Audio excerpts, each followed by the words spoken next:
In today's video, I'm going to teach you how to create a PPF calculator in Microsoft Excel.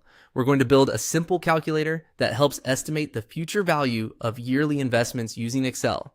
This is a quick and practical way to understand how regular contributions can grow over time, especially when you apply a fixed annual interest rate. To begin, create the table in your Excel worksheet. Set up clear labels for the key inputs and outputs so the calculator is easy to read and use. You'll want fields for the annual investment amount, the annual interest rate, the investment period, and the future value result. Keeping the layout clean is important because it makes the calculator easier to update later and helps avoid confusion when entering values. Once your table is ready, click into the cell where you want the result to appear and enter this formula. Equals FV open parenthesis 7.1%, 15 minus 5,000, 0 close parenthesis. Then press enter. Excel will calculate the future value based on those numbers.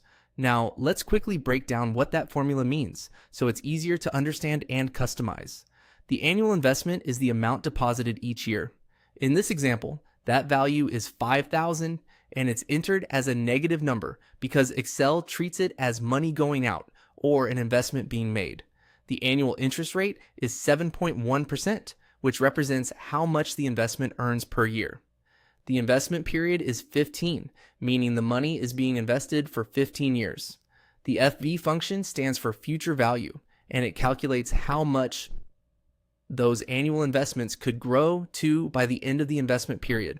The first zero in the formula represents the present value, which means there is no initial lump sum amount being invested at the start. The final zero refers to timing. A value of 0 means contributions are made at the end of each year. If contributions are made at the beginning of each year instead, you would use 1 in that position. As a helpful tip, once you understand the formula, you can replace the fixed numbers with cell references from your table. That will make your calculator dynamic, so changing the investment amount, interest rate, or number of years will automatically update the result. And that's how to create a basic PPF calculator in Microsoft Excel. Thanks for watching.